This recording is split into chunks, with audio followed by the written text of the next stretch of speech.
considered that he would be the strongest running Commodore here today, that the new spec Commodores wouldn't survive because they were just too new. Let's go down there and just see what the problem is. Yes, thanks, Gary. Scheduled stop driver change in some respects, but the real reason is they've been having trouble with the alternator, and that is still giving them a bit of curry, just topping up the oil and changing the tyres as well. But the alternator and the battery problem has been ongoing. It's not something they're paying a lot of attention to at the moment, so maybe it was just the odd connection there, because it's not something that's put a lot of time in during this stop. It's mainly been change of tyre and driver. Murray Perkins now coming out. Interestingly, the car's had a bit of a shunt up the front while it's been out there as well. So, and now more trouble. I think Steve Harrington just pointing to the crew. Seems to have some sort of problem, but he hasn't cut the engine, so you would think they would be going shortly. But this has been a fairly lengthy stop for what was really hoped to be just the changing of one connection. Trouble is the back left-hand wheel is now done. They're off, but that's cost them a bit of time, and they haven't really had a lot of time to play around with all the mistakes they've had. Rejoining the race in 12th position is the Perkins-Harrington Commodore, Bob Jane sponsored entry. And we go back to race leader Mark Skaife, a young man in a hurry, and he's in such a hurry he's achieved almost everything at the age of 25. The Australian Touring Car Championship, defending champion here in the Toohey's 1000 at Mount Panorama. That was after having finished second in the Touring Car Championship of 1991. He's also the Australian Drivers' Champion, and originally from the central coast of New South Wales, but now firmly ensconced in Melbourne, headquarters of the Winfield Nissan team. He won this race last year, Gary, and he's well on his way to winning it this year. He sure is. He's great to watch, especially in traffic when he's got slower cars in front of him. It tends to be the mark of a really great driver, the way that they deal with the slower cars. And Skaife charging past a lot of slower cars in places that many other drivers would back off and hang on for a little while. Well, again, with such astonishing handling, he can take lines that a lot of other drivers couldn't take. I mean, he can pass. He physically can pass in places that other people would consider suicidal.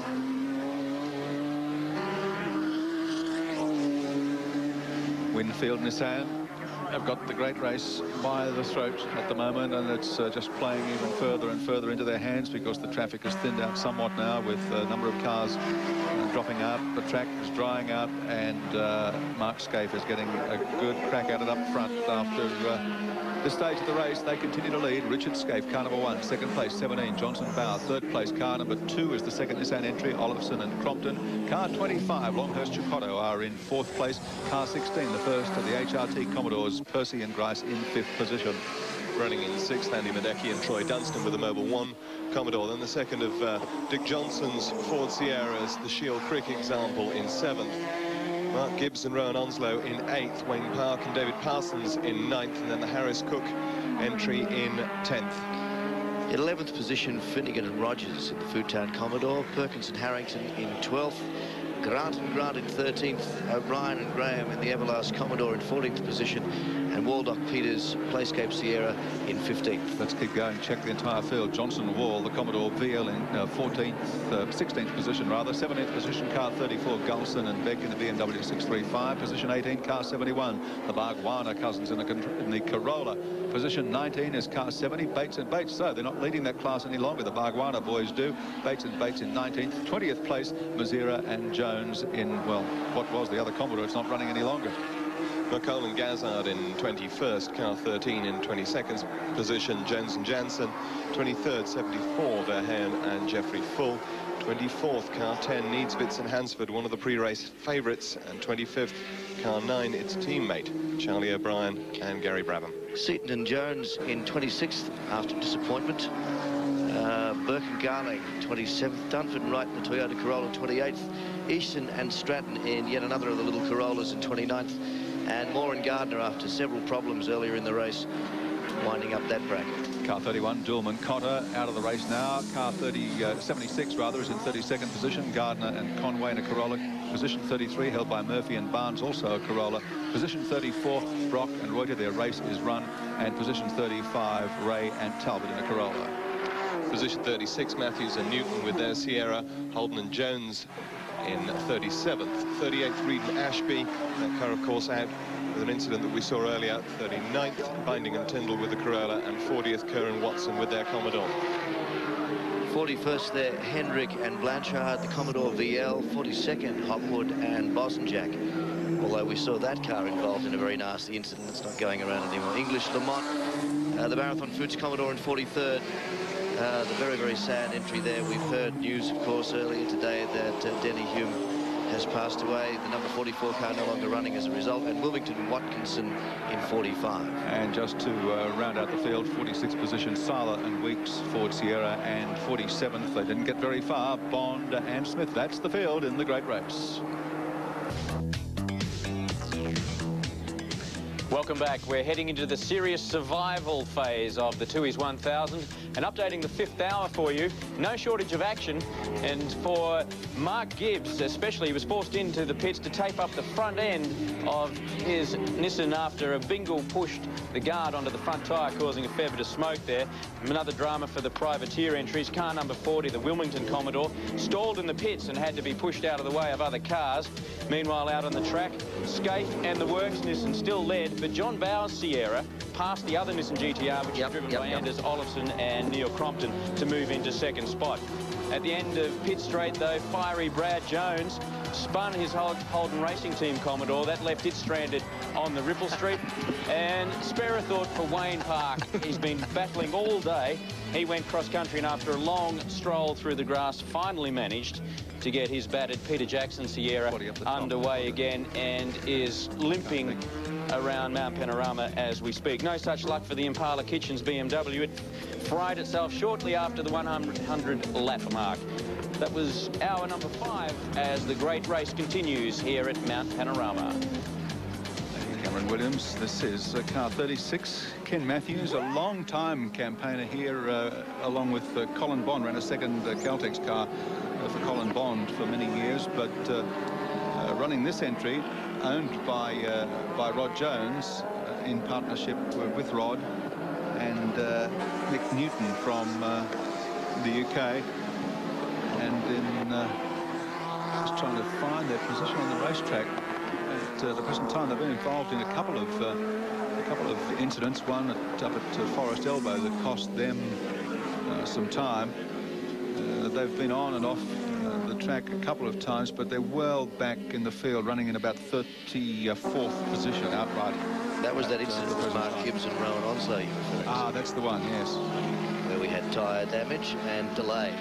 Speaking of Nissans, the Winfield Nissans are preparing for a driver change and, I believe, a brake change on both their cars, Joe. You can see the dent in the door. Yeah, that must have been where that action took place. There on the left-hand side of the car. It's the Gulson NEC 635, just in behind them. Still going strong, so Ray Gulson looking for his 21st finish at Mount Panorama in 21 starts. And a good impression of how Group A cars have changed. At one time, the 635 was one of the cars to have. It was the hot car, wasn't it? Well, it won the first Australian Touring Car Championship when we went to the Group A specification. And, of course, won the European Touring Car Championship in the hands of Roberto Ravaglia. Ken Matthews, a good punter. Despite the damage, the car still running quite strongly, if not in competition, as we've said a number of times, with the new specification V8s and the turbo-charged Nissans. Car 37 is Toyota Supra, and again we've got a lot of sports sedan punters running in the great race this year. These are two of the best, John Burke and Keith Carling. Keith Carling runs that awesome Nissan sports sedan that we saw early in our program today in the sports sedan event. There have been a couple of these cars. Johnny Smith ran one of the Supras, the turbocharged Supras here for a couple of seasons. Not with a lot of success. They are very naturally, as a road-going car, very, very heavy car. The biggest thing, the best thing they've got going for them is that they do have enormous brakes, marvellous brakes, and good staying power, but just not the grunt to be competitive with the likes of the car in front of it. at the moment. It's quite a character, Berkey. I used to have the old shandy with him on a hot day when I worked at 2GO Gosford on the Central Coast. Kevin Waldock is coming into the pits, and I think John Brady is on the spot. He is indeed. Thanks very much for that, Wilco. I'll get you for that. But Kevin Waldock coming in for a driver's change. Of course, John Hewson, he of the front right wheel, is in this team. So it'll be interesting to see how they go on their timing. But this car travelling very well, actually, as the privateers run. And Waldock's been very towy to get back into it. He's been trying to get it back in for a couple of laps now. He'll be keen to try and get back out and set some times. Looking like a pretty good stop at the moment. All going according to plan. Just tyres. 26 seconds so far, and they're about ready. So 34 seconds, and away goes Kevin Waldock. Yeah. Thank you, John Brady. We're in 17th position when they came into pit. So again, they're another team that, despite the early problems that John Hewson spoke about when he spoke to Bruce McAvaney, are running strongly at the right end of the day. Originally, John Hewson was going to do the left wheel, but he asked if they could move him just a little to the right. Car 74 with the green strip across the back. There's Peter Verheyen and Jeffrey Full. And I've mentioned a couple of times Jeffrey Full bidding for his third successive win in this category. They're running in third place in the 1600cc class at the present time. He won it 2 years ago with David Ratcliffe and last year with Paul Morris. I have a feeling they might be up to second place in that class now because... oh, the Bates car is off, yes. The Bates twins from Canberra, unfortunately, have had to park their car. They're back again. They're back again in the race, are they? Oh, good. They did stop during the break, but apparently they've got the thing going again. Peter Verheyen, too, no stranger to Bathurst, having campaigned a number of cars in this smaller category here over the last 4 or 5 years. And he's got Wayne Gardner on one of the HRT cars, both looking for a way past him there. Well, they'll find it, whether he moves over or not, but which he wisely did. 25, Tony Longhurst, Johnny Cicotto in 4th position. And that is a marvellous effort. We've been to swamps, our 7 switchboards around Australia and in New Zealand, where our telecast, of course, is going live on TV3, swamped with calls of sympathy from people who didn't personally know. A lot of people who didn't personally know Denny Hulme, some who did, acquaintances, former motor racing compatriots. Messages of sympathy after the tragic news earlier today that Denny had passed away. Apparently, there will be a coronial inquiry, but apparently suffering a massive heart attack, either resulting in the car clipping the wall or as a result of the car clipping the wall. That may never, ever be determined. The passing of a great man at the age of 56, 57, Denny Hulme. And for all of those people that have called, we do appreciate your calls, and we know that Denny's friends and family and his teammates appreciate the sentiment. 50 laps to go in the Toohey's 1000, the great race of 92. So we're going to be here for quite a while yet, with the pace car having been out 4 times so far for quite lengthy periods. With the unbelievably bad weather that we had, the pace of the race has been slowed right down. But Tony and Johnny Cicotto are up on the pace now. Tony Longhurst just turned 35, in fact, a couple of days ago. And they prepared this car up at Norwell in Queensland, just at the northern end of the Gold Coast. It's been a successful combination between Tony Longhurst and Frank Gardner. They ran Sierras, of course, or they ran BMWs initially, then Sierras, now back to the BMW. And he's won everything in sight. They won Bathurst in '88 in a Sierra when Tony was partnered by Thomas Mazira, who's now with the Holden racing team. And Frank Gardner, whilst he's requested, you know, that he just doesn't want to talk to anybody at the moment about Denny Hulme, because, as I said before, they were great friends and great rivals. And he said the last thing that Denny would have wanted would have been to pull the race team out of the event. And so they're out there, and they're out there to win if they can. That's a big ask against the Nissans, but they're running in 4th position. Great job that Tony Longhurst is doing at the moment as well. Really trying everything he knows with a little BMW. That's the result, the black tape on the front right there of Johnny Cicotto's crunch with the wall at the top of the mountain in the warm-up. remarkable, isn't it, to have a bingle in the warm-up, like a driver with his credentials. Still, he may not be out of the woods yet. This weather is doing all sorts of things. You predicted rain 25 minutes ago in about half an hour, and the big black clouds that looked so awesome have moved away again, and we've got another big patch of blue moving from the direction of Orange, the city of Orange. Yes, well, I still wouldn't bet against rain before the end of the race,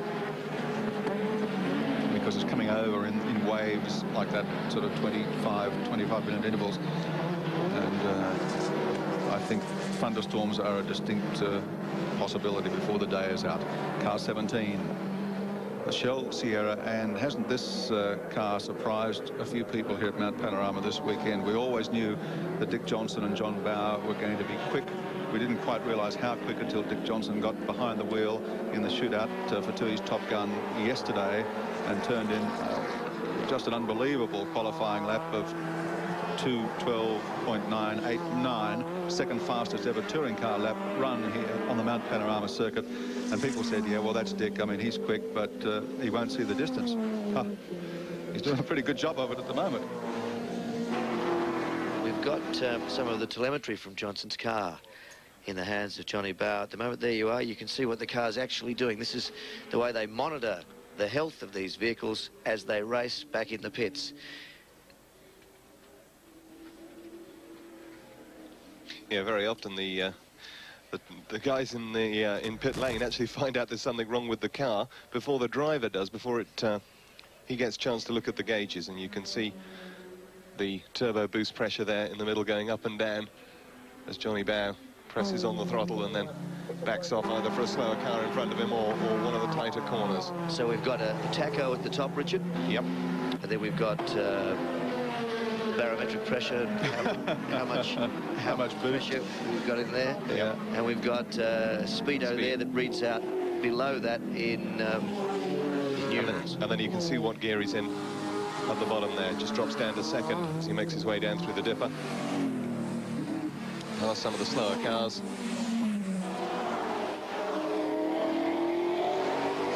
And now, so these days, for the contemporary touring car driver with this sort of technology available, Big Brother is always watching. You can't say that you didn't over-rev it. You can't say that you weren't hammering the brakes. certainly is the telemetry readout from Klaus Needsmith's run in the top 10 yesterday showed how his foot had slipped off the throttle twice and the boost and the revs just died. You can't come back and fib to the team boss anymore. Temperatures there, so the water temperature at the top and the oil temperature and the oil pressure down below. And indeed, if we're getting any charge from the alternator, that car looks pretty healthy. It's looked healthy all day, it's sounded healthy all day, and it's doing the Shell team proud. Larry Perkins could perhaps have done with having a look at one of those when the battery died on his car earlier on. First the battery, and then the alternator, and I think they've actually been in twice to look at the alternator. It's cost Larry Perkins a great deal of time in the great race, the 30th anniversary.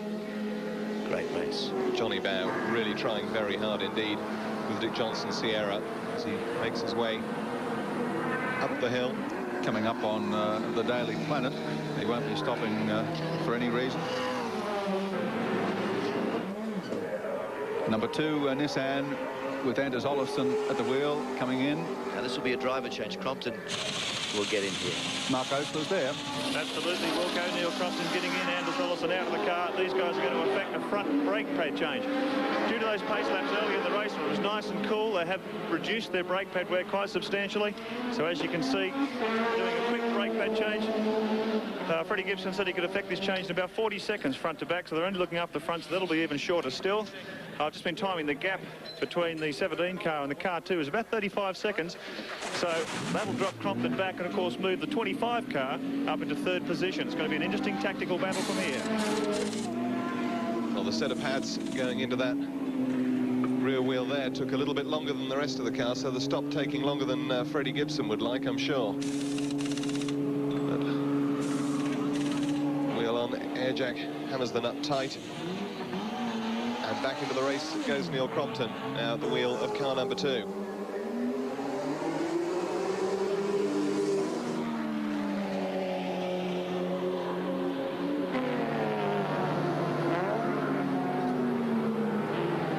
Here's John Bow. Still pedalling hard. Second position overall.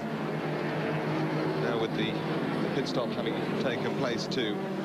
The Anders Olofsson, Neil Crompton car well clear in second of the third place man. Still trying to close down the gap on the leader, Mark Skaife, at the wheel of the car that he shares with Jim Richards.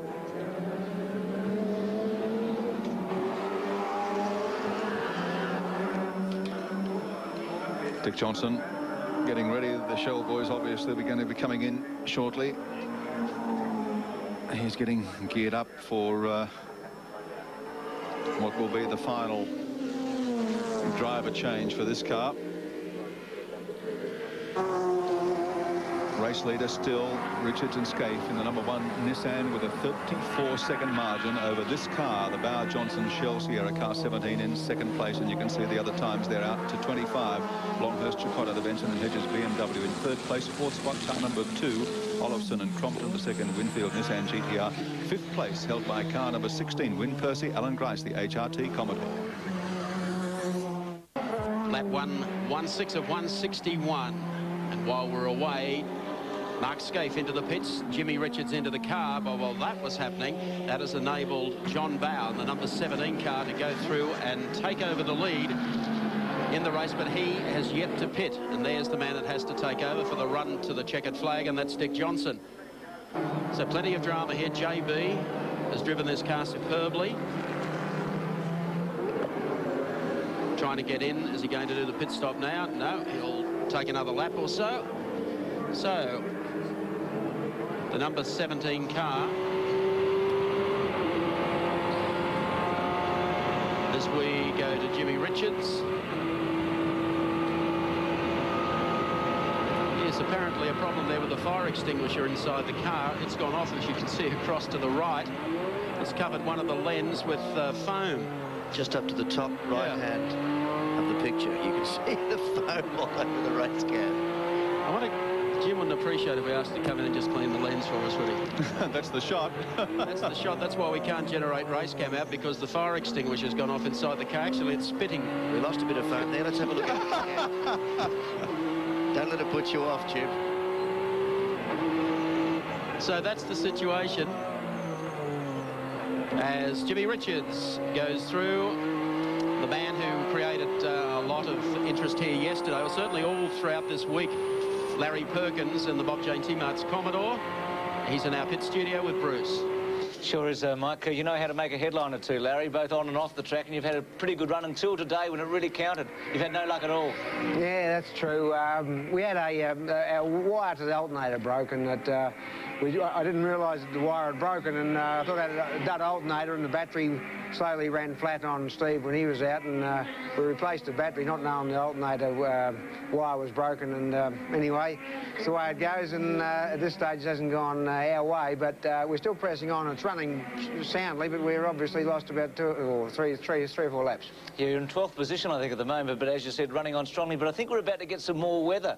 I mean, it was unbelievable carnage early today out there on the track, wasn't it? Oh, absolute. That rain fairly pelted down. There was blokes going off everywhere, and you know, it was survival of the fittest early on. Stay on the track, keep out of trouble, and press on, because it was going to be one of these races, and it hasn't surprised anyone. That's been unpredictable. What are your forecasters telling us? Gary Wilkinson's an excellent forecaster. He says rain for sure. Are you feeling the same at this stage before the end of this race? Well, just before I came in, I looked out the window. There's some awful looking clouds coming in from the west, and I wouldn't be the slightest bit surprised if we've got a real heavy downpour. Keep our eye here on John Bow, because Dick Johnson's getting ready, and he's about to come in now, I think, and change. So this is a critical part of the race. You've been pretty hard on the Skaife and Richards entry, saying that the extra weight wouldn't make any difference.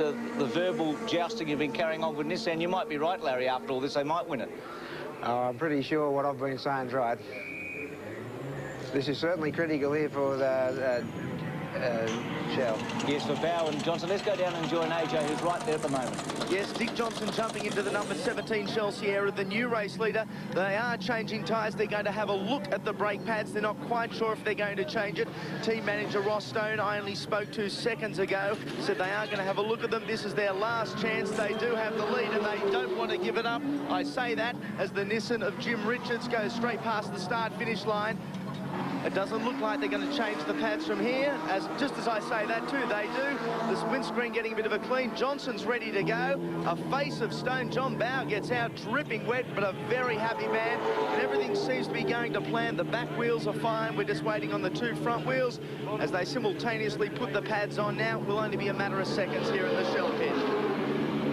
Well, Johnson in the car. Thanks, AJ, for that change of pads here.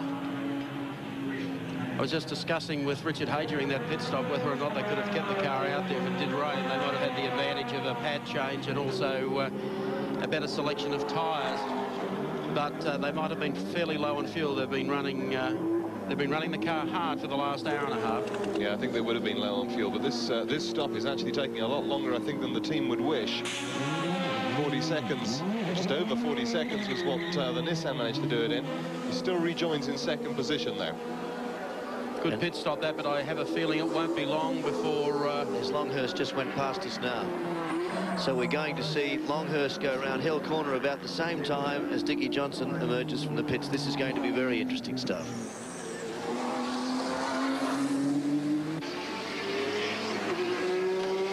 .58 seconds behind the lead car of Mark Skaife. Dick Johnson left the pits, and when he came in, I should tell you that he was just over 30 seconds in front, so that stop cost him about a minute and a half on the road. Well, Mark Skaife has done it so superbly here today, and with him in the pits at the moment, Mark Oslo. Yeah, thanks, Mike. Mark Skaife, you just come in, the car's gone back into the lead, looking a very strong performance from the Nissans here today. Well, it's been a fantastic performance. You know, obviously the weather's helped us a little bit, but the car's fantastic. That's as hard as you can drive the car just then, and obviously the car's going very, very well. Are you surprised with the performance of Johnson's car? Well, I don't know. When I'm out there, I don't know what's happening, you know, but we were clawing away from Bowie just then. They've just come in for a stop, and looks like we're a bit further ahead again. We're all going to have to stop again, so, you know, like it's still a lottery. A lot of talk about the GTRs and those terrible conditions this morning. It looked very easy, but I'm sure it was very hard out there despite four-wheel drive. Well, you can imagine how hard it is with a, 550 horsepower car on slicks. Whether it's four-wheel drive or two-wheel drive doesn't make much difference, especially when it's 1,500 kilos. When it gets away, it takes a fair bit of catching.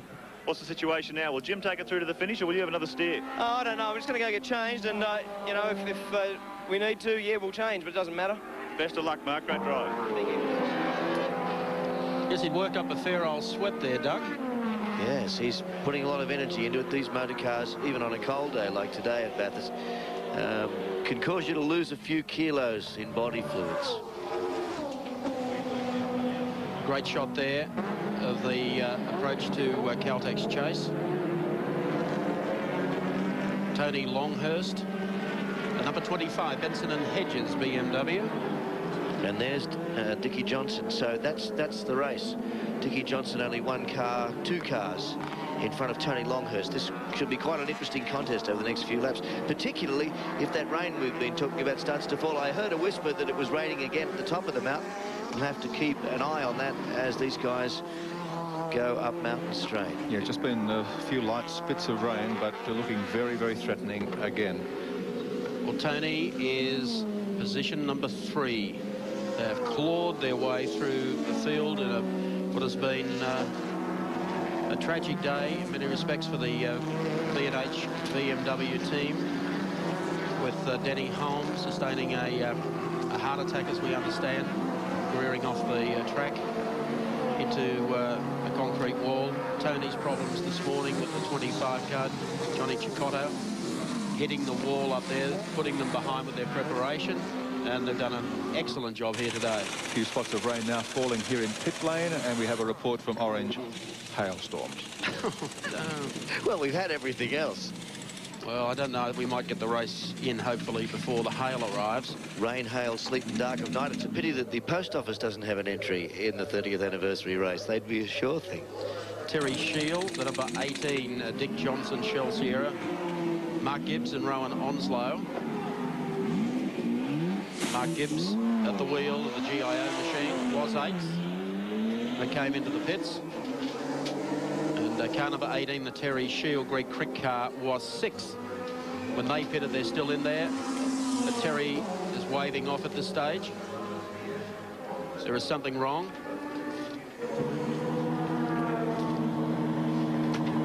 They Go back to the front of the car. Give me a drink, he says. Hanging out. You don't need a two-way radio for that one. Would you deprive an engine of oil? That's what I was saying before about losing body fluids. You could actually lose kilos driving these cars, regardless of the exterior conditions. If only it worked in the commentary booth, we'd all be healthier men. I suppose so. Particularly tough in these cars, the turbo cars, because they generate so much more heat.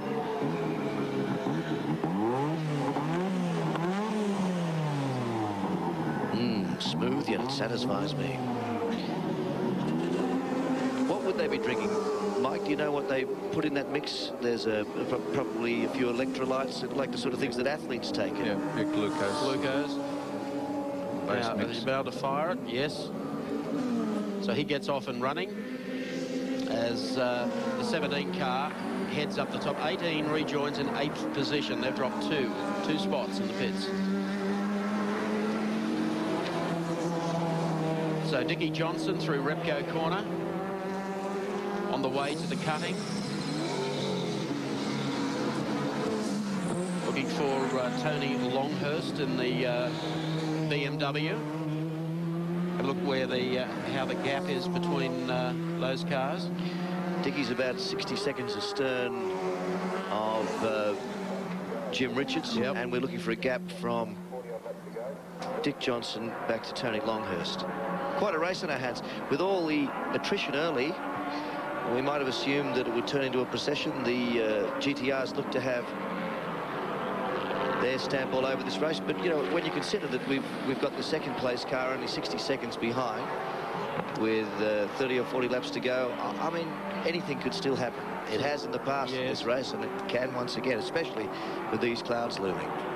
Yes, they're certainly getting darker at the top of the mountain, and the thought of hail is a great shot from our chopper cam. And that's Longhurst there. That's the gap from second back to third. You saw it there. You saw Dickie Johnson go through on it straight first. That's Tony Longhurst. We should be able to see that gap now. Dick gets away quickly down the straight. To Caltech's chase. The HRT Commodore comes through. There goes Johnson. Here comes Longhurst. Now on a dry track, Dick should be able to get away up the hill.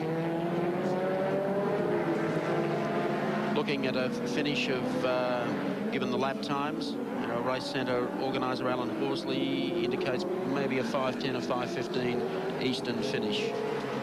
It all depends on the weather. We won't hold Nostradamus, Horsley. The Park Parsons, Peter Jackson Sierra coming up behind Longhurst as they haul into Mountain Straight.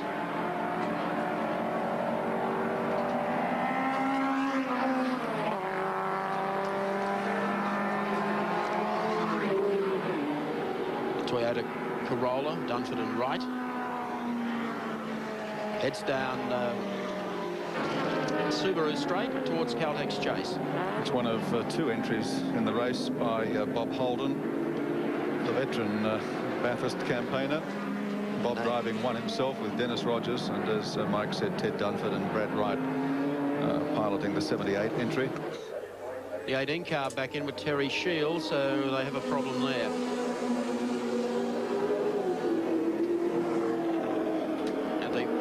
Up very quickly, and Sheila's ready to step out of the car.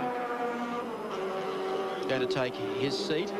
18 in the pits, went in there running in 8th. Last pit stop around it, went in running 6th. So their woes continue late in the race. The two cars have run perfectly today. None better than the 17 car, Johnson and Bauer.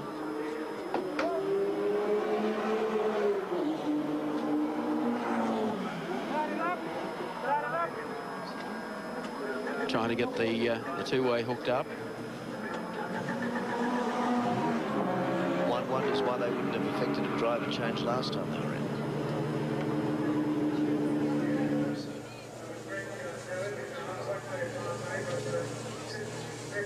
Not a lot of urgency down there. water in the computer, I believe, Mike. More water damage. Well, they're doing it tough. Kevin Waldock, Brett Peters, the Playscape, Ampol, Sierra. Good to see another of the very talented young drivers getting a lick at the big time here with Kevin Waldock. I'm talking about Brett Peters, who has been terrific campaigner in the Formula Ford series around Australia for the past several seasons. And just like Mark Skaife and a number of other young drivers, has really got tremendous amount of talent and just needs a chance to show what he can do in this category of racing. 28, the Playscape Ampol car running 18th on the road as 05, the Mobile Commodore, goes through. They've been steady all day. Peter Brock back at the wheel of 05. He likes a bit of a howl, doesn't he, when it dries out, Peter? He's got a lot of catching up to do. Gap out to about a minute 4. That's car number 1 to Dick Johnson, 17. Then, of course, Tony Longhurst, about 7 seconds behind. Then the number 2, Winfield Nissan GTR, and it's about 4:05 back behind the leader. So it all relies on Jimmy Richards in car number 1. And there he goes up Mountain Straight as we check them out on the Caltex race score. Jimmy Richards and Mark Skaife, the leaders, over Dick Johnson and John Bowe. Third, Longhurst and Chicotto and the Benson and Hedges BMW. Fourth is the number 2 car, Neil Crompton, Anders Olofsson, and rounding out the 5, number 16, Percy and Grice. Don't go away. More of the great race to come when we return. Mount Panorama Bathurst, the Tooheys 1000 continues. For our TV3 viewers, we're working lap 124 of 161. Robbie Kerr of New Zealand and Todd Watson in the Tic Tac New Zealand Commodore. It's been running around all day, well off the pace, but at least they're there. Yeah, I mean, fairly frequent visitors to the pits with one problem or another, but still going, as you say, Mike, which is something of an achievement in itself after all the great races thrown in the way of weather conditions and everything else so far this year. Keeping in mind they're in the pits on lap 3 with a harmonic balancer problem. So they've come out and just steered around all day. Robbie Kerr and Todd Watson from New Zealand. Well, heading up to about 3:40 Eastern Australia. Don't forget, you have the opportunity to win that Tooheys 1000 competition. All you have to do is dial the number right across Australia, 00 55 60375. You give your name, your telephone number, and the number of the cars you think that will finish first, second and third will be the number 1 Nissan over 17 Johnson and the 2 Nissan, or Longhurst being there. Well, it's worthwhile entering, let me tell you, because you could win a jet set tour to the 93 Indy 500, 6 nights accommodation, 1,000 spending money on 1 of 10 car radio stereos from Stratfield Car Radios. So you've only got 20 minutes to nominate. The phone's shut at 4 o'clock Eastern, 0055 60375. Top 3 at the moment. Car number 1, Mark Skaife in the lead. Dick Johnson in 2nd place. This man in 3rd place, Tony Longhurst. Longhurst due into the pits at the end of this lap for a driver change to Johnny Chicotto and to take on board fuel and tyres. And of course the number 2 Nissan, Neil Crompton at the wheel there. He's done a great job for them today. Downed microphone. So we've seen the scrap going on for 3rd and 4th as Crompton moves to the outside of the BMW going down Conrod straight towards Caltex Chase. And moves up a place into 3rd. So Longhurst will lose that 3rd place before going into the pits. Crompus will be very happy with his performance. He loves his motor racing, takes it very seriously. I was talking to him recently and he feels that working television might have set back his motor racing career because some people have regarded him, sadly, as a bit of a show pony. I think he's demonstrated his stuff here today. He's in charge of the most powerful car, one of the most powerful cars in the race, and he's certainly doing the Winfield GTR credit. He certainly is. Okay, Tony Longhurst coming in for critical pit stop for them. There's Johnny Cicotto waiting to take over the car. Looks like a regulation pit stop. Just checking that tape holding the front together. Not a bad change. Let's go down to Johnny Ray. Looks fairly regulation and fairly orderly, John. Well, as regulation as it can be on this car. You've got to remember a lot of what was repositioned on the front after that crash before the race actually started is holding there with a wing and a prayer. So they're checking that all the time. This is, in fact, their last pit stop. So it's important to them to get it going smoothly. They've taken 30 seconds at it so far. Now, assuming they don't have any flow, 35 seconds for the stop. Cicotto in the car. He'll drive it now till the end. Assuming they don't have any tyres and nothing else goes wrong, we won't see them in the pit again. Thank you, John. 25, the B&H BMW went into the pits running in fourth, rejoins in fourth, so they haven't dropped anything, except I think that was Gentleman Jim, was it not? Just put a lap on him. Just put a lap on him. So it's going to be very difficult it's going to really require some bad luck besetting others for good luck, the B&H team this afternoon. So Tony has been fairly physical in the car, done a great job. As Johnny Cicotto, who started the day in the morning warm-up, wound up touching the wall on the approach to Forest Elbow, then started the race in the 25 car. Now 3 cars on the same lap. The number 1 Winfield Nissan GTR, Jimmy Richards at the wheel. Number 17, the Shell Sierra with Dick Johnson at the wheel, and number 2 with Neil Crompton at the wheel, the second of the GTRs.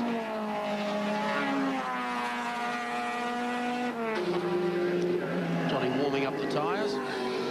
The Venezuelan twice world motorcycle champion. I noticed the Broly's going up at the top of the mountain again. And also the wiper going on Cicotto's car there as well. You can also see at the back, just in front of the rear wheel there, one of the air jacks hasn't retracted properly. And that could cause Cicotto 1 or 2 problems. He might have to dive into the pits to have that pushed up. No rain at the bottom of the circuit yet, Mike, but obviously some drizzle at the top. Telltale wipers and Broly's. That's normally the way it happens here at Mount Panorama. Wind's starting to pick up down here on Pitt Straight. And you'll notice how they're now, the pace has eased off. Notice those spots on the lens of our camera at Forest Elbow. 18 car will come back into the pits. It's had about 3 or 4 visits. They're trying to resolve what the problem is. This was the car that was having problem with water in the electrics, and that's where they were working before, so I'd say that the problem is an ongoing one. Was in position 9th, position 9, when it came in on this occasion. Yes, it's dropped. It's had 3 pit stops and dropped 2 spots each time it's pulled up. 6th the first time, I think 8th last time, and 9th now. They've got a communication problem too with the driver by the look of it. But they continue to work on that car. Here's the number 55 car. It's the second of the Mobile Commodores. Andy Medecky and Troy Dunstan. Dunstan at the wheel at the moment. There's the GIO Nissan. That's Mark Gibbs at the wheel. It's the battle for 6th and 7th. See, Troy Dunstan, I think, has done a great job here today. Formula Ford standout competitor last year. And Andrew Medecky. Medecky was saying how quickly he was going. In fact, Troy Dunstan, what a great performance he was putting up in the wet earlier on. Dunstan indeed has done a good job. The GIO Nissan just in front of them, of course, has been delayed after an incident earlier on which damaged the oil cooler. Lost some time and slipped back from 4th place, but now climbing back up through the field.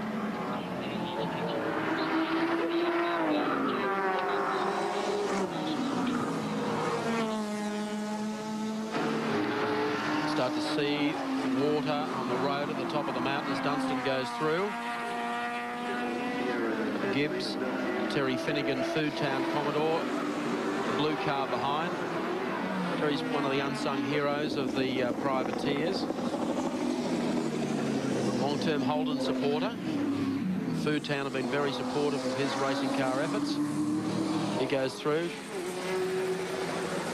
Comes down to Forest Elbow. I would think getting a little slippery here. Richard Hay, you were expressing concern about that jack protruding on the front end of Longhurst's car earlier. Yes, apparently it has a device whereby it can't come down any further, so that won't cause a problem. But what they will be worried about in the B&H pit is the weather, because if it does rain, it'll lose them the advantage that they might have by the others having to make an extra pit stop. They swing down, right-hand kick towards Caltech's chase. So Troy Dunstan, 55 Mobile Commodore, has run perfectly all day. Both Andy Medecky and Troy have given this car a good ride. No incidents. Mark Gibbs escaping from view there. And Terry Finnegan in the Foodtown Commodore trailing Dunstan down to the end of the straight. Well, there's no doubt about it, the Falcon EV certainly brought a lot of stalwarts to Mount Panorama this year. It hung in there during the early laps this morning. It was taken out by a fuel pump failure. We saw Glenn Seaton give it one heck of a shot, and Alan Jones in action as well. And Alan Jones has joined Bruce McAvaney in our pit studio. Yes, Mike saying that you gave it one hell of a shot today, Alan. You must have been pretty pleased with the performance. We were really pleased. I mean, considering the amount of development time the car's had, I think it's acquitted itself fantastically. Seemed to have had a head start too on the opposition, looking ahead to 1993, one of 4 spec cars in the race today, but the only Falcon. Yeah, well, we're really delighted. I mean, we know where there's quite a bit of development that can still be done on the car, and that'll certainly be done for next year. So we're going to have a very quick race here next year. What about your old mate Doug Mulray, who said earlier today when we had the race cam on you that we needed a wide-angle lens to get a good shot of you? God, he's a good one, isn't he? I tell you, standing next to him, I look like anorexic. He could probably hear you right now. I'm not sure if Doug's still there. Are you there, Doug? Oh, yeah, and laughing. And laughing. You've never been described as anorexic with anyone, Alan. I can assure you of that. You're looking very well. Alan, on a sad note, we have spoken a lot about this, the tragedy with Denny Holm today, New Zealand's only Formula 1 world champion. You were world champion in 1980 and a co-driver with Denny at this track in the last 2 years. A very sad day for motorsport around the world. Oh, absolutely. I mean, he was one of the great characters, one of the great drivers, and you know, it might sound a bit flippant to say that it really is never anywhere good to have a heart attack, but I guess if you're going to have one, Denny was at least doing something that he loved to do, and that was behind the wheel of a car. Well, he provided a lot of inspiration for a lot of young Formula 1 drivers in the 70s and 80s when you made your breakthrough. No, absolutely. I remember being in Europe and going and being on the other side of the fence and watching Denny Holm and Bruce McLaren in the McLaren cars, and of course there was the Denny and Bruce show. They absolutely dominated Can-Am racing in America. And, you know, really a great guy too, and a great driver, and someone that New Zealand can be very, very proud of. Alan, just looking ahead to next year and finally, do you think you could possibly win Bathurst? You haven't won the race here. It's one of the few things you haven't done in motor racing, but you seem to have the vehicle that might take you to victory. Yeah, I am really confident. Next year, we're going to give it a big nudge, for sure. Good on you, Alan. Thanks for joining us again today. Alan Jones, co-driver with Glenn Seaton today. As we go back to you, Mike. Thank you very much, Bruce. Not sure if Alan caught the anorexic gag all that well, Doug, but he certainly enjoys being in the Falcon, and I think they would have a fair idea of the amount of development to come in that car.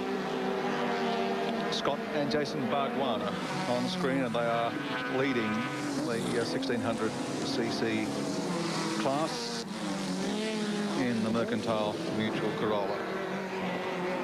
21st outright as well, which is a tremendous performance. There's been a three-way battle in this category all day between the Bargwana cousins, Peter Verheyen and Jeffrey Full in car 74, and the early leaders in the class, Rick and Neil Bates. They still fill the top 3 placings, and as I said, 21st outright for Scott and Jason Bargwana, and the other 2 not far astern of them as well.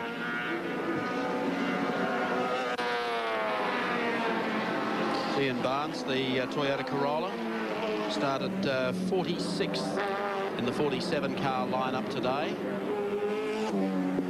They've battled around nicely, and I paid a compliment earlier today to some of the guys running in the Corolla class. Now, on occasions here at Mount Panorama, we've heard some of the guns being very, very critical of the guys in the slow cars. Today, been relatively free of incident, and they've been watching their mirrors because the speed difference is horrifying. Yeah, these guys have to spend almost as much time looking backwards through the mirrors as they do looking forwards, with the difference being so great, particularly on the straights, of course. Especially under the conditions we saw earlier. You saw that shunt, you got a Sierra running into a Commodore. Imagine if that Sierra had run into the back of a Corolla, the speed differential there being, what, 100, 120 kilometres an hour down that straight. It's enormous down the straight, Doug, yeah. Calvin Gardner, Mike Conway, Jeff Forshaw, Mountain Motorsport entry car 76, another in this category. And another Activa gentleman waved him going into the corner to tell him that he was staying to the outside, pass on the inside, which he did. That enabled the Win Percy Alan Grice car not to really lose any time sitting in behind the Corolla. Well, you'd be doing it for your own survival as well, wouldn't you? Well, you certainly wouldn't want the Commodore punting you into BP cutting. And where's it gone? It's only just passed him, but 4 seconds ago, and it's out of sight.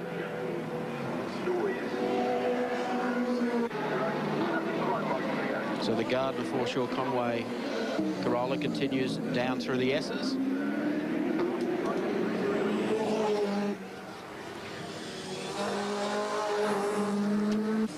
They've certainly been consistent all day here at Mount Panorama.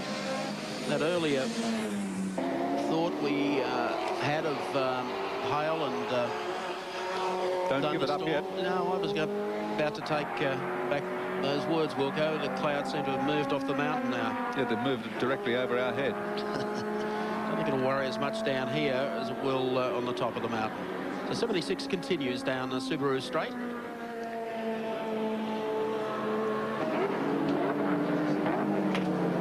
In 6th position in this category they are.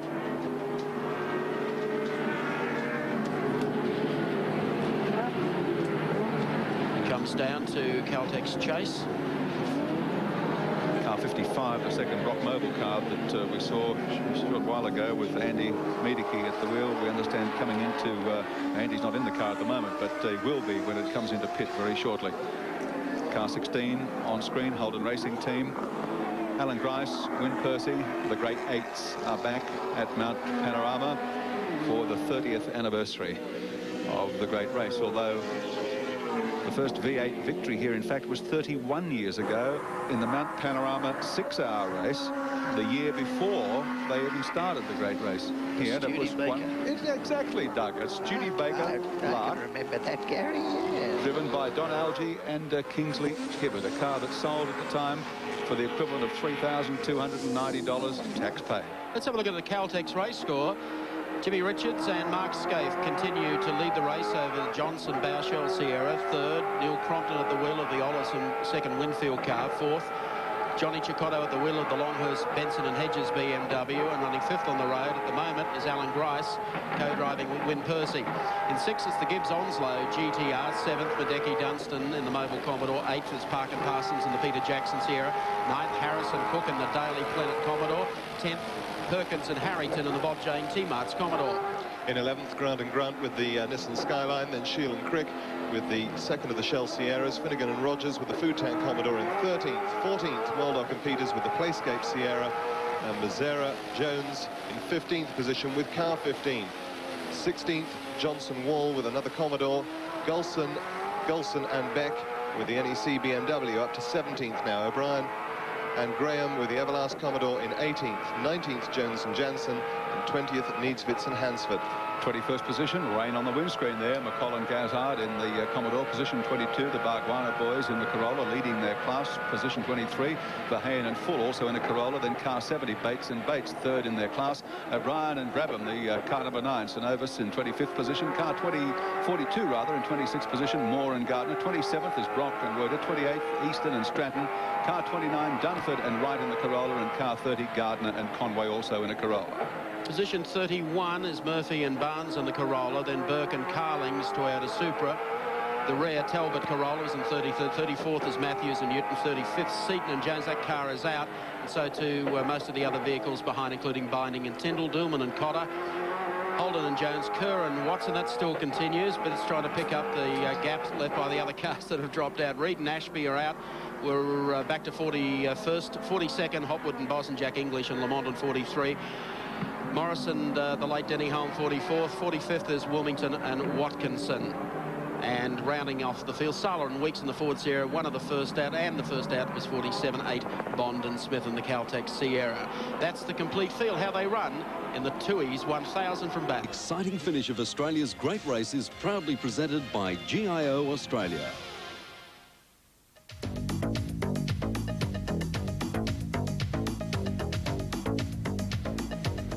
Welcome back. 6 hours gone in the great race. Only the fittest survive. They've been out there in all sorts of conditions for over 130 laps now. And unfortunately, the Bates twins, either Neil or Rick there, had a bit of trouble with the conditions, and they're not one of the fittest. They will not survive. Back in the pits, leader of the opposition, politically speaking at least, John Hewson, was hard at work for the Skaife Sierra team. Good stop for them. Soon after, the number 2 Nissan pitted with Neil Crompton taking over for Anders Olofsson. They were in 3rd spot at that stage. Then Jim Richards had an interesting encounter here with Race Camp, when his fire extinguisher started to spit at some sort of an imaginary fire there. Perhaps it was warning him that the rain was about to come back. It did threaten, but so far it's held off, and they're racing in fine conditions as they head towards the 7th hour and the checkered flag. Holden is back on the mountain, and they are back with a vengeance. The Chevy engine V8. Alan Grice, Win Percy, car number 16, the Holden Racing Team in 5th position at the present time. This car has run hot and strong all day. But I'll tell you what, I don't know how much longer this will continue, because those ugly storm clouds are regathering overhead, and it might be time to take a look at a mountain memory of 87, which was our last race under these kind of conditions.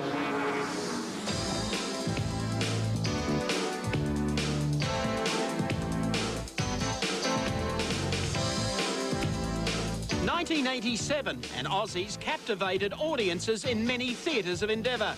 Kylie Minogue took Locomotion to number 1. Pat Cash finally cracked the jackpot at Wimbledon. And Wollongong's Wayne Gardner raced to the World 500 motorcycle crown. Bathurst became a round of the World Touring Car title, and the Europeans arrived en masse, attracting more protesters than the Daintree Forest. The black and red Eggenberger Sierras dominated the race, though Brocky won the hearts of everyone with his gutsy wet weather Nureyevac.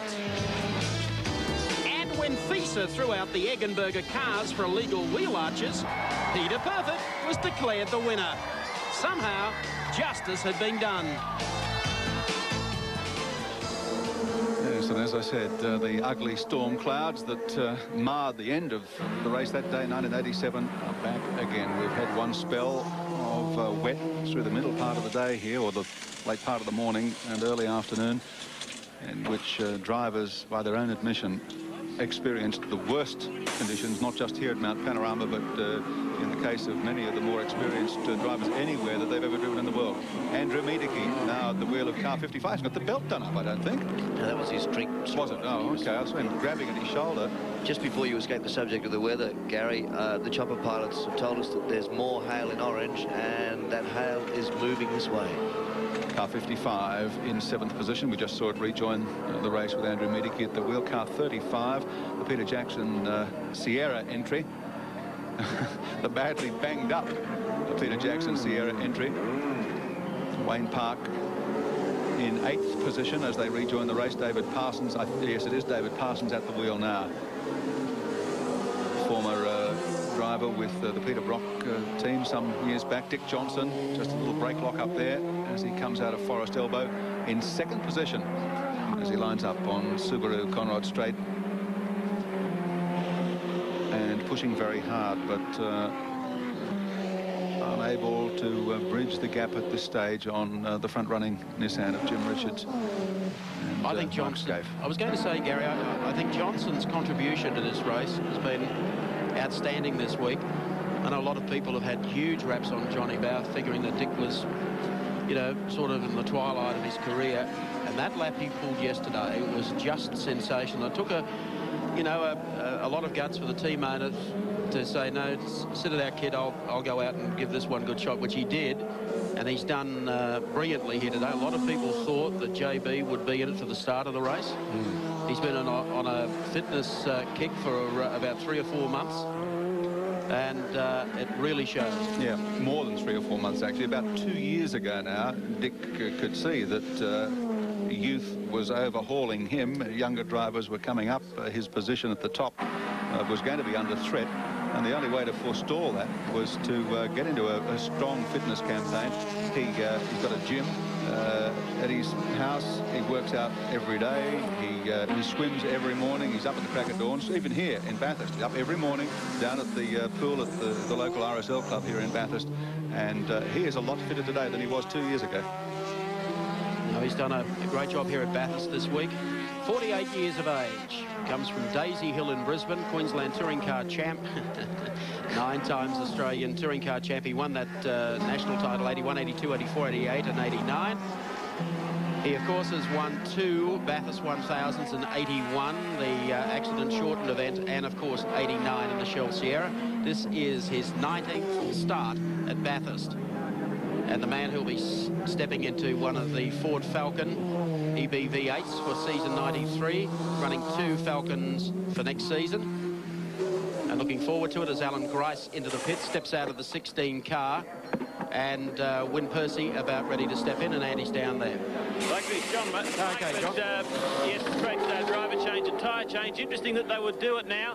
The weather closing in, you would have thought they may have tried to hold out a few extra laps and see if the rain started to come. But perhaps they just pushed it to the point where they needed to make the change anyway. Whatever it is, it's only a short stop for them, 24 seconds, so they'll be pretty happy with that. Football, meat pies, kangaroos and Chevy engines.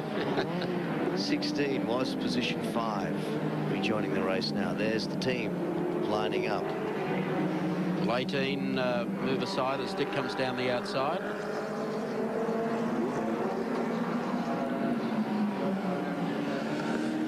They come around the turn. Actually, Dick has been making some inroads at Mark Skaife's lead over the past couple of laps. In one lap, he pulled about 4 seconds. The next lap, it was 1 second, so we weren't quite sure whether or not Mark was held up in traffic. But Johnny Bow, car number 17, who is paired with Dick Johnson, will be delighted with where they're standing. You've got a bit of a smile on your face, JB. Well, it's a long way to go yet, Mike, but the car is the most perfect car I've ever driven in a long-distance race. It's fantastic. There's nothing wrong with it at all, and I hope it just keeps going that way. And I'd hate to wish Freddie Gibson's team any ill win, but, you know, if something happened to it, I wouldn't be sorry. Oh, terrific. I see he's just ripped off a quickie, 2:17.72. That's not too bad. The storm clouds are rolling in. About the last thing you really need is more rain with those four-wheel drives, isn't it? Well, it is. The bit I did 38 laps in the rain earlier, and it was absolutely frightening, the most frightening experience I've ever had in 20 years of motor racing, so I'm glad Dick's in the car if it's going to rain again. You told me on the media day here at Bathurst you weren't really looking forward to another start at Bathurst in a turbocharged Sierra. You couldn't wait for the V8 to come. Still hold that idea? Well, yeah, I do. I mean, the car has just been so good, though. I couldn't speak badly of it, but... you know, it'd be nice to drive a V8, particularly if it ever rains again, because the Sierra is very, very sudden on the throttle, for want of a better term. And, you know, it's not a nice experience in the wet. Well, Skaife's got a 58-second break at this stage over Dick, and Dick has been carving a little piece at a time into that. We can only hope it stays fine. I think fine would suit you better than wet. Well, you could say that again. 58 seconds is, you know, it's a long way, but you know, they've only got to have a little problem, and we'll be there. So obviously the car's healthy if Dick's still doing 17. So you know, I'll keep my fingers crossed.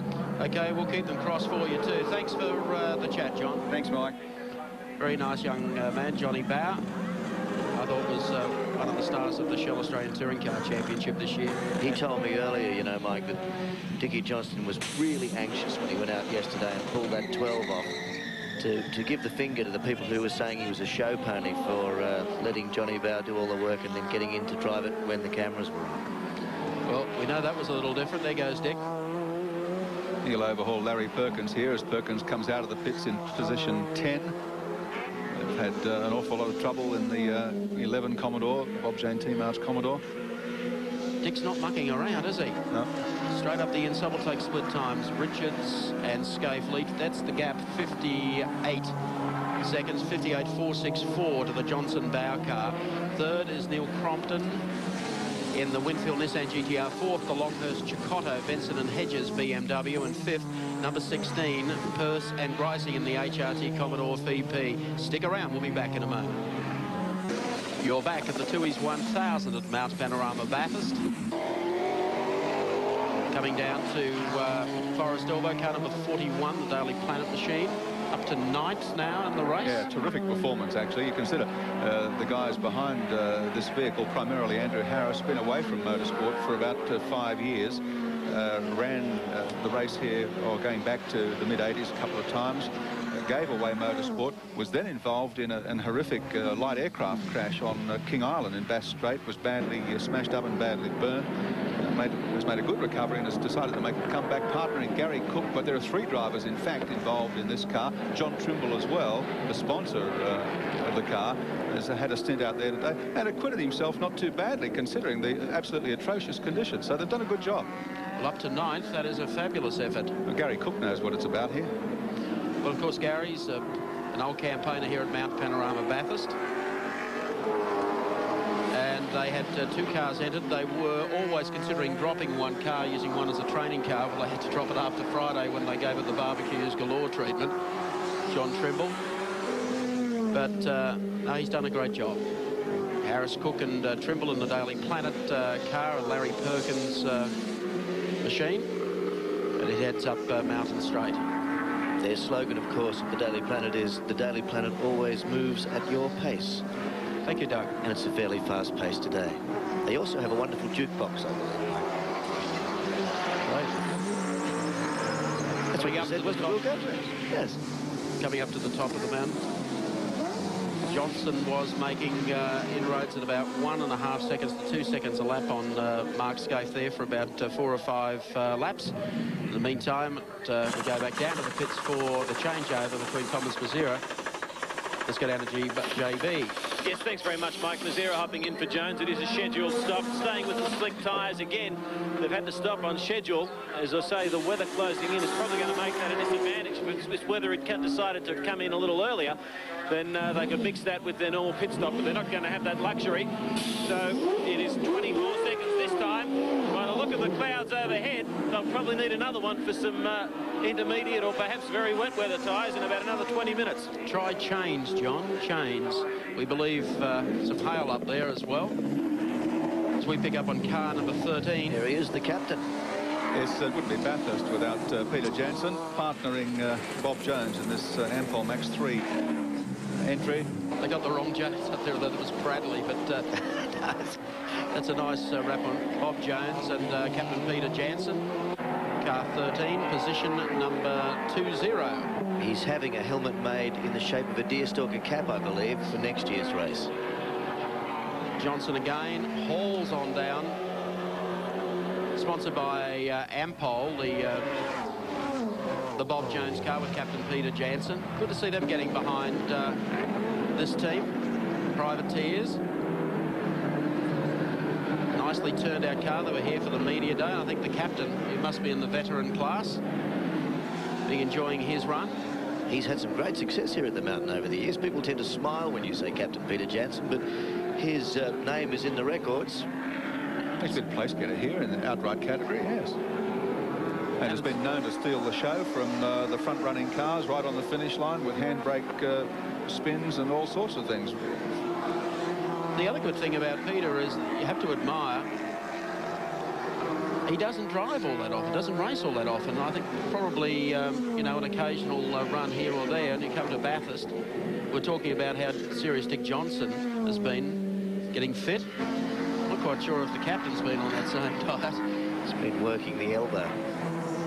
But he's done a great job, Bob Jones and the Ampol Max machine. And just ahead of him is Barry Graham, or young Brian Callaghan, heading to the top of the hill. The Everlast Commodore with Bill O'Brien. They're still in there. looking for a strong finish here today. That's the Hendricks entry, the Gem Spares car that we saw. It went off earlier, but they've managed to get it fixed up and back on again. And you can see the storm moving in. And I would say it's not too many minutes away now. It's very narrow, that band of rain and hail, though, and it could bypass us. I mean, there's grey cloud everywhere, but we're just looking at a shaft of pretty precipitation, about 6 or 7 miles wide, and if that goes by us, I think the race will be a lot better for it. It's hard not to get hit by a 6-mile wide sledgehammer, though, isn't it? I'm worried about these guys. I'm a caring person, and I also have my car parked out the back. Okay. And mine. And yours. Larry Perkins gives the captain a go-by as they head off the top of the hill and through Mazda Forest Elbow. Car 11, Larry Perkins, in 10th position still, and that's a remarkable effort when considering the trouble they've had. Yeah, absolutely. He still loves his motor racing. Pete Jansen talking to him during the week. Looks forward to it. Thinks Bathurst is a place you just can't avoid in October. Here he comes up behind a couple of the slower cars, smaller cars I should say. Study of concentration. So the 13 Ampol Max machine continues down on the inside here in a bit of a braking duel. Very, very tidy indeed. I guess you're all sitting at home saying, is that storm going to break? We hope it doesn't. Because if it does, I don't know what they're going to do here. The hail starts coming in. That's exactly what happened back at the last wet race we had here. Well, they could always flag the race and declare a result. At least we're past the 2/3 race distance. Yes. While we're talking Commodores here, Brock's engine sounding very flat. He just came past us pit straight, sounding very second-hand. He's had every other problem in the world today, Brocky. I'm sure he won't be surprised to hear that his engine's now going off, so... Nissan race cam, Jim Richards, Winfield Nissan #1, the race leader. By about a minute, they'll be coming in for a stop shortly.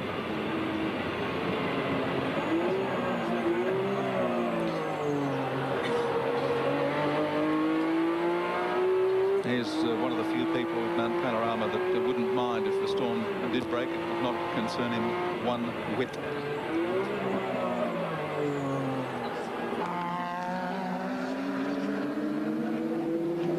Start-finish straight here at Mount Panorama, past Ken Matthews, Sierra, for about the 5th time. 20 laps remaining in the great race of 92. About 45 minutes or so, as long as the storm doesn't break and we don't get the pace car back again.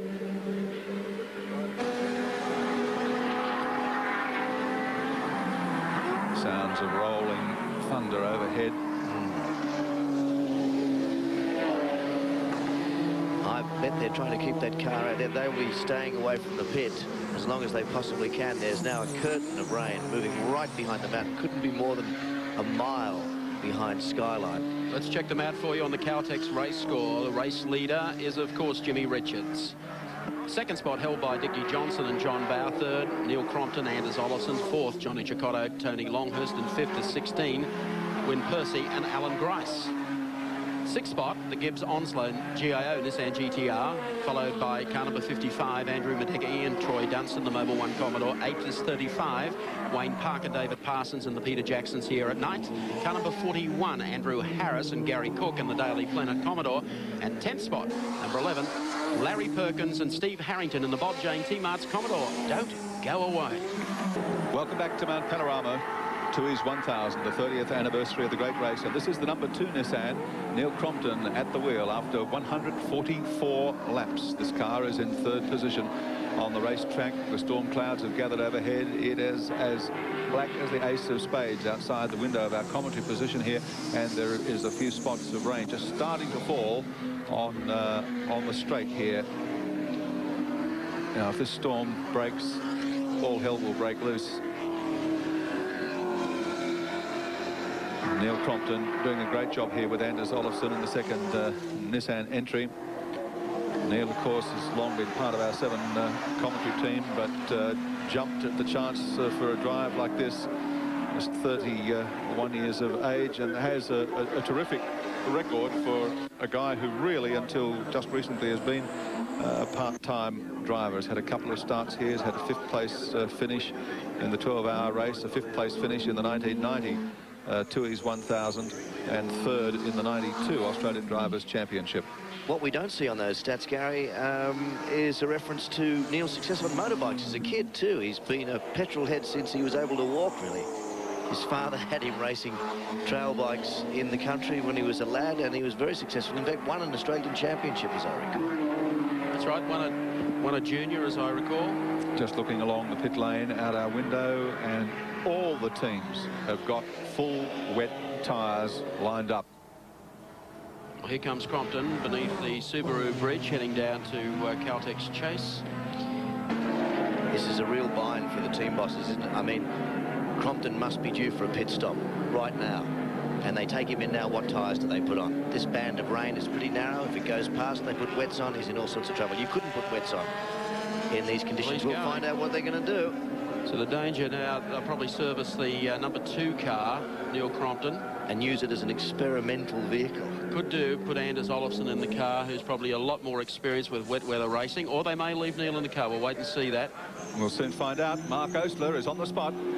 Thanks very much, Gary Wilkinson. Yes, Neil Crompton comes in. He's not getting out of the car. And the Nissan crew have been all sorts of consternation discussing with the Yokohama tyre engineers exactly what tyre to put on this car. It's just started to rain quite heavily in pit lane, and they're putting on full wet weather tyres for the run to the finish. 143 laps, but of course, if the weather changes and it gets dry, Crompton's going to be back in again. This will be a fascinating finish to the Toohey's 1000. Freddie Gibson holding on to him. I've got the clock on 25 seconds. The car off the air jacks.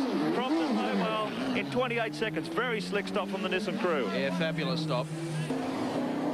Now, anything that Dick Johnson had going for him, making inroads on Jimmy Richards, has now disappeared. With the arrival of the rain, they're all out there on slicks. There's going to be a mad charge through the pits here. There's no point staying out there. It's going to hang around this bad weather. There it is. There's Mark Gibbs going through in the GIO car. The idea now is to just ease it out and bring them on down into the pits. No heroic stuffs on Subaru straight. You can see the guys have backed them all off, and here comes the charge into the pits. 55, Andrew Madecki is in. He's ready for a full set of wets. Car 28, Kevin Waldock in the pits, same thing. Here comes Dick Johnson. It's a procession. There'll be nobody left on the racetrack. You won't be able to hear for whistle blowing. I know the roughest ride up there must be our helicopter cameraman and our pilots tracking race cam and bringing the pictures. It is filthy outside. Here's Johnson in. Keep in mind, Dick said he's got the headlights covered up with shell decals. Looks like a regulation stop down here, just a set of wets coming on. Andy Raymond is there. Yes, a full set of wets going on. John Bow is actually going to jump into the car. He's not doing that. The team very concerned about time. Team manager Ross Stone is really giving the boys a lot of hurry up here.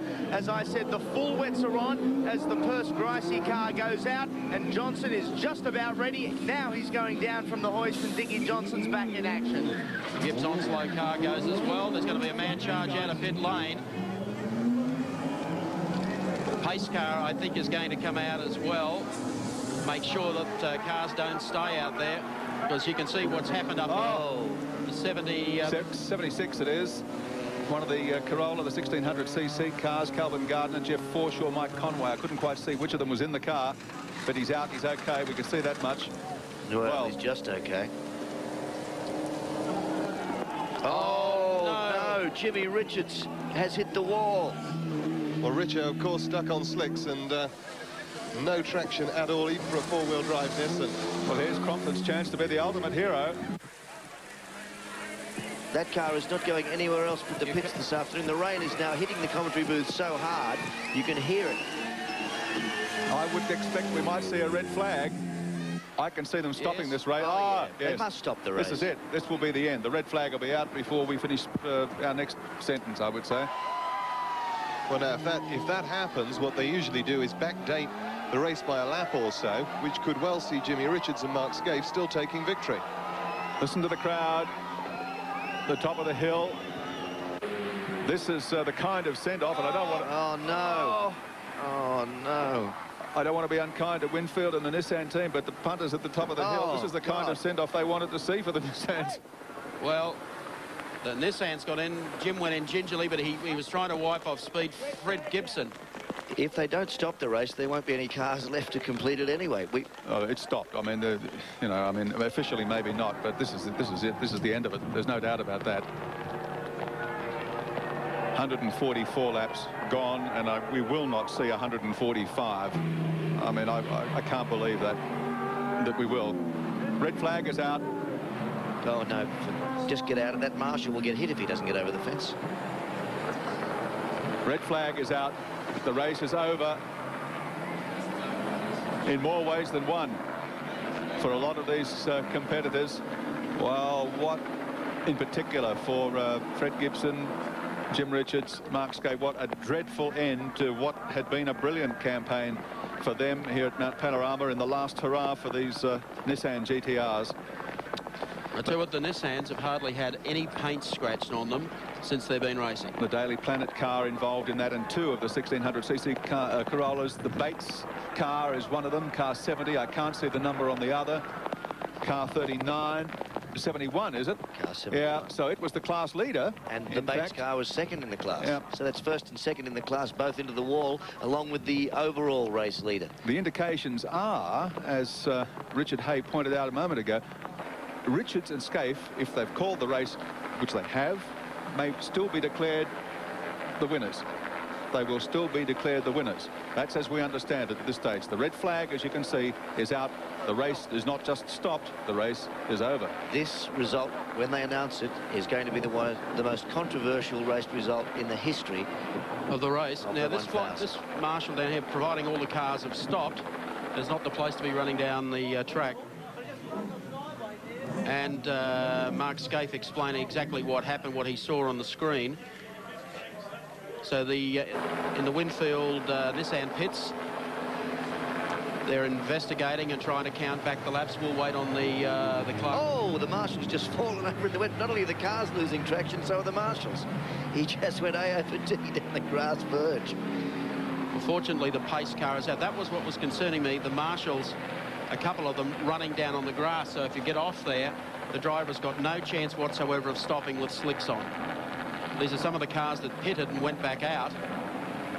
And the strange thing is, it's clearing. Now, here's some action replay. The Everlast Commodore, which just didn't. 18 Shell car was involved in it, but got going again. Then came Andrew Harris, was hooked there by the Corolla. The Bates twins. It's the Daily Planet car, I think. Yes, the Daily Planet car. The 18 car went down, and you can see that if it was young Callahan or Barry Graham, he's out of there. Now, this was a separate incident. Jimmy Richards finds he's now aquaplaning. The left front is doing nothing as he just comes through here. There's a kink to the left. He turns the wheel, but that breaks the back end of the car away. He's got the lights on, the brakes on, clips the back of a tail first. He can't wipe off any speed, and there he goes into the Daily Planet car, and the Planet car goes into the Corolla that's parked down there on the wall. Well, there is pandemonium at Panorama just for the moment, but be assured the race is finished, the race is over.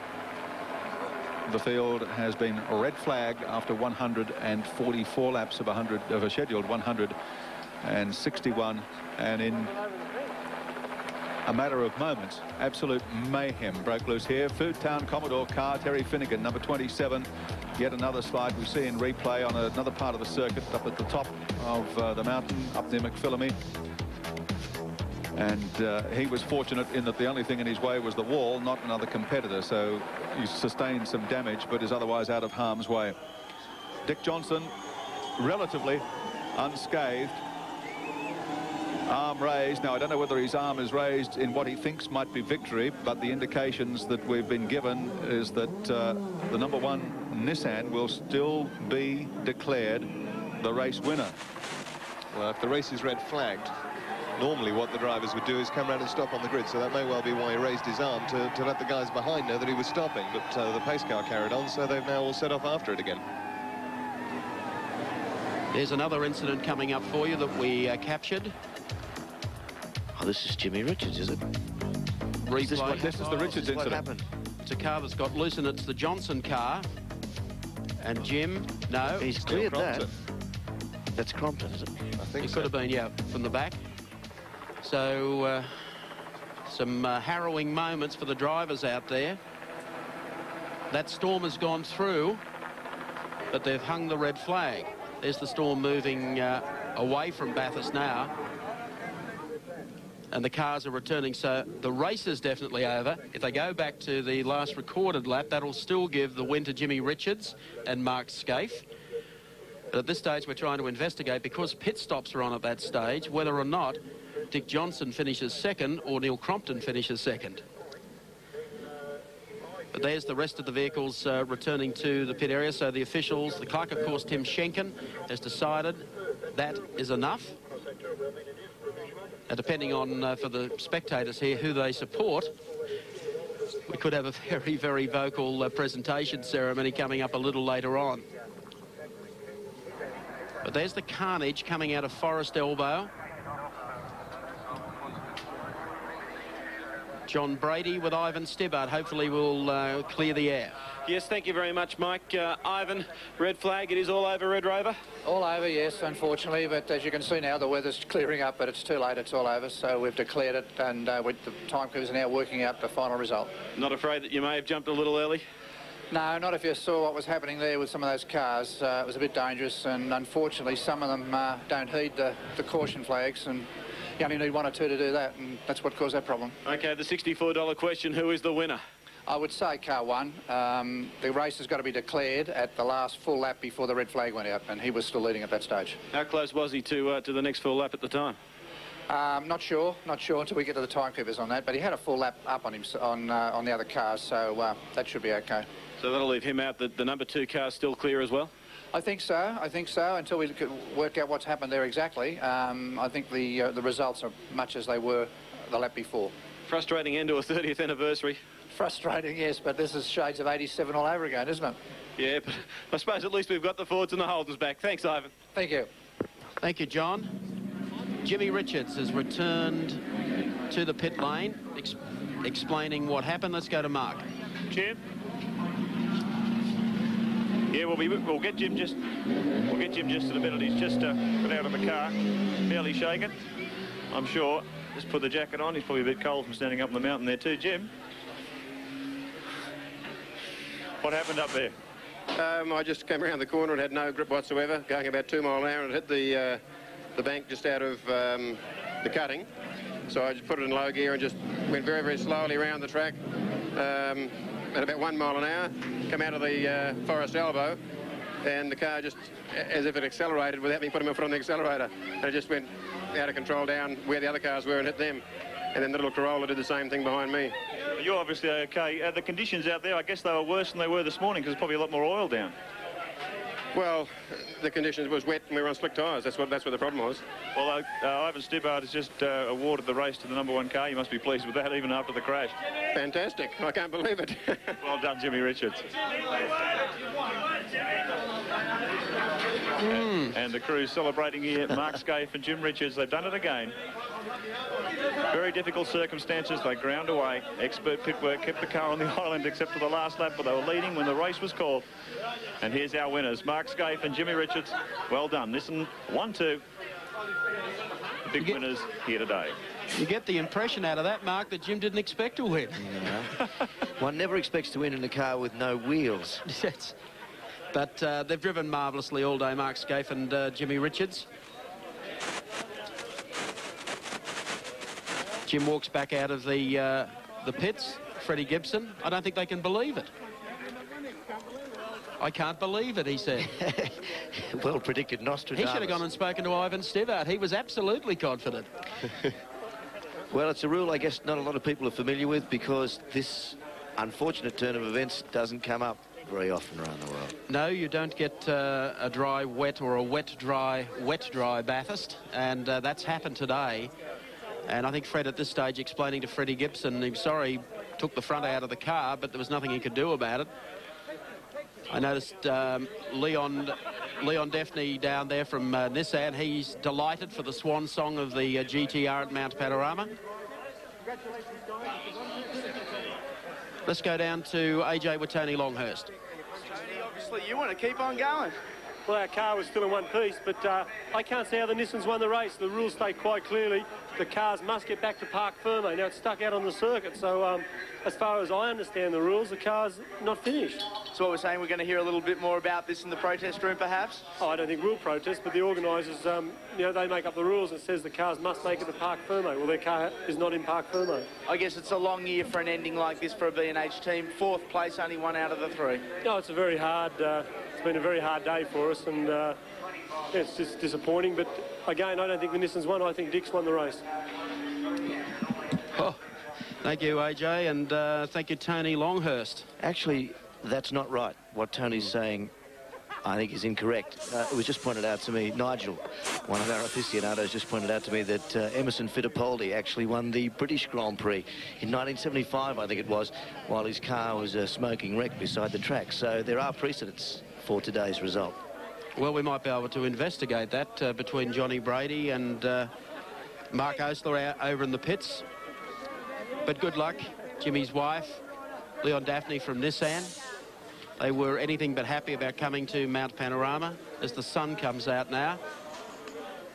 I guess a word with Dick Johnson to see whether Dick believed the race should have been stopped, and his answer may well have been no.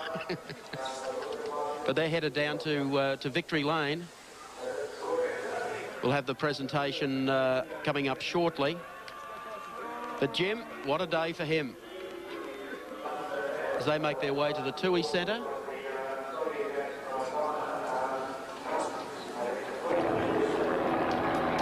Now, this is as we understand it. These are unofficial at this stage, to be confirmed. Of the Caltex race score, Jim Richards marked Skaife and the Winfield Nissan GTR winning the 1992 edition Toohey's 1000 over Dick Johnson and John Bowe. Neil Crompton and Anders Olofsson finishing in 3rd, Longhurst and Chicotto in 4th, and Wyn Percy and Alan Grice in 5th spot. We'll clear that out for you when we return. And Mark Skaife will be in Victory Lane shortly. We have a rainbow out, we have the sun out now. But one must really support the officials. I mean, we have the track block, which meant that the pace car was going to come out anyway. Would have taken for ages. However, a very spectacular finish to today's race. There's the 76 car being loaded on the tilt tray truck to be taken back. Looks like the Bob Jones Peter Jansen car is also receiving attention there at the top of the mountain beneath the Toohey's Bridge. After a superb drive from Bob and Peter Jansen today. And here is where it all went wrong, on the Exeter Forest elbow. The Toyota is wedged in there. We have the GTR Nissan, the Winfield entry. I think the Barry Graham Everlast car, sharing with Bill O'Brien and Brian Callahan. There's a bit of a panic on in the middle of all that, Mike. There certainly is. There's Andrew Harrison, the Daily Planet Commodore, that was positioned as high as 9th today in the field. 71 there is the Toyota Corolla, which, depending on exactly when the race is stopped and so on, may have won the baby class as well. Yes, the placings that we give you are obviously going to be provisional in the other classes. And I guess there's the new Spec 93 class.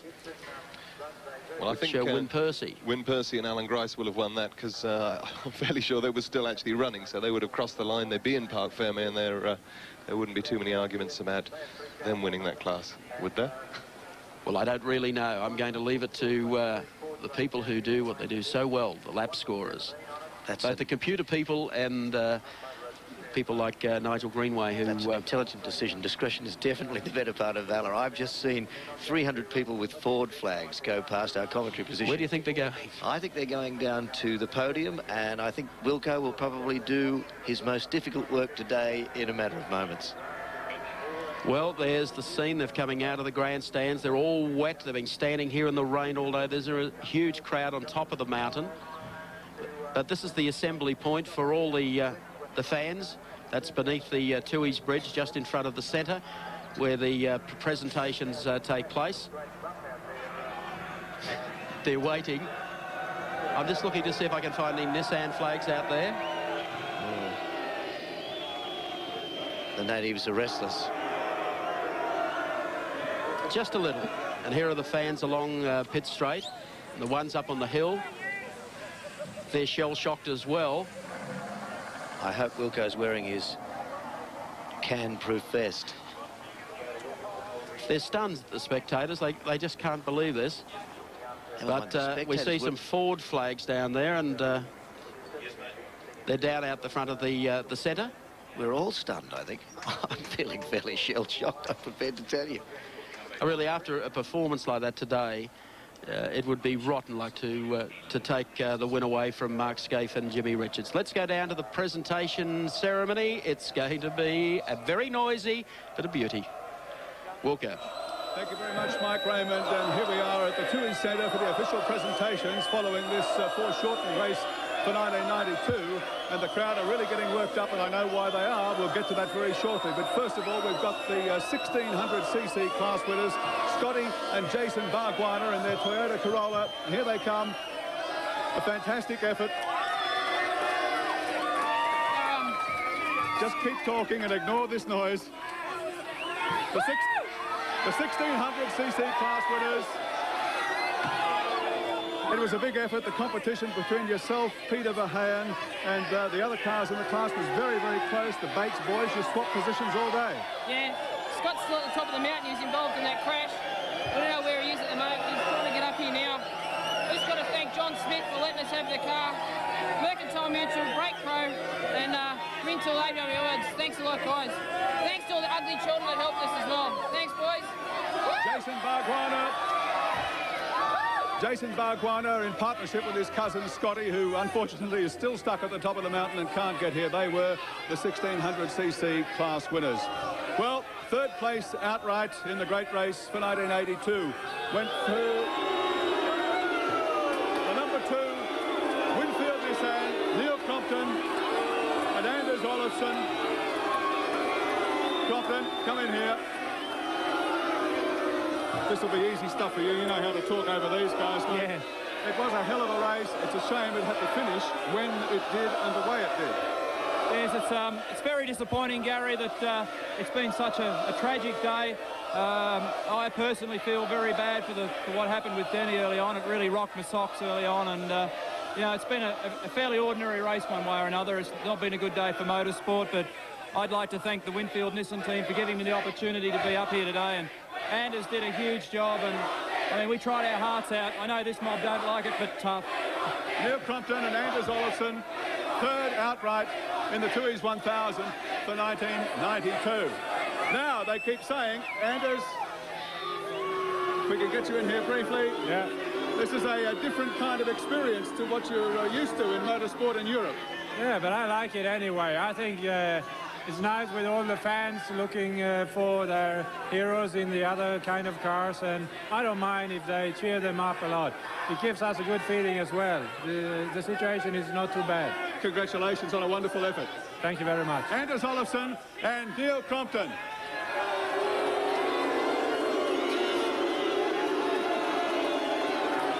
And now, the second place getters outright in the number 17, Shell Sierra, Dick Johnson and John Bow.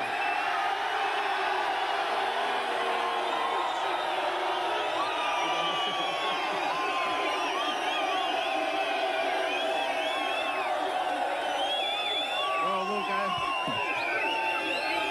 I don't know where the hell we are, but I really don't. There seems to be some confusion about that. Well, I suppose there would be. We'll go really... it's just one of those races. It's been up and down all day, hasn't it? What was your interpretation of events at the finish? Did you think you were third, second, first, 15th? Well, after I passed Jim up the hill, I thought, well, we've got to be number 1, surely. But obviously, you can be beaten by a crash car. Well, they claim that the result is declared on the placings at the end of the lap preceding the red flag, and that Jim was in front at that point. I can't understand why they red flagged it, but that's the official's decision, and I'll just have to go by it, won't I? Well, it's a bit of disappointment, but the fans are still here in support, and next year, of course, things change. We're saying goodbye to the turbos, and I know you'll be back campaigning harder than ever. Well, we'll just have to come back next year and win it in the Falcon. Johnny Bow, briefly. Conditions, as you said. The whole of Tasmania must be here. Must be. I'd like to congratulate our guys that did a fantastic job on the car. It's the best race car I've ever driven. It didn't miss a beat all day, and if we came second, well, we came second. But in my mind, we won. Congratulations on a job well done. If the result might have been a bit disappointing, there's always next year. Dick Johnson and John Bow, second place getters outright for Shell Sierra in 1992. And now, the winners of the great race for the second year running, Mark Skaife and Jim Richards.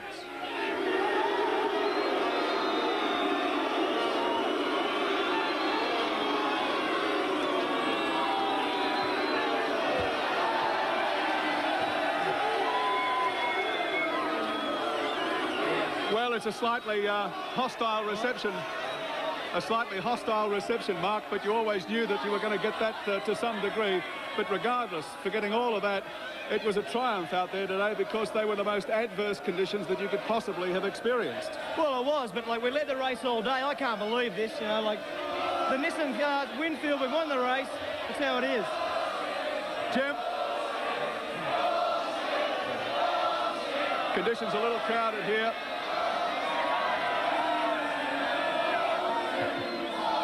Next year is another year, but the Nissan GTRs have been all-powerful for the last couple of seasons. Yeah. The regulations said they could run, and you took advantage of those conditions, and the car proved to be simply unconquerable. Yeah, thanks, Gary. I'm just really stunned for words. I can't believe the reception. I thought Australian race fans had a lot more to go than this. This is bloody disgraceful.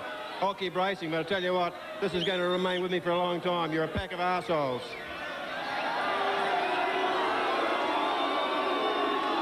Well, bitter words, and in some ways understandable from Jim Richards, because these guys put a lot of effort and a lot of money, a lot of blood, sweat and tears into the team effort that have brought them victory here for the past 2 seasons. And it doesn't matter what you say or who you support otherwise, they fully deserve the Toohey's trophy to be presented by the Managing Director of Toohey's, Mr. Michael Westlake.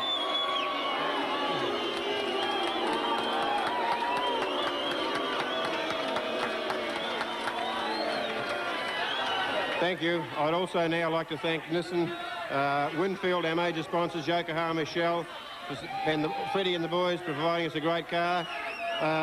Hopefully we'll be back next year in a different kind of car, but we'll probably win that race too, and that won't worry us one little bit.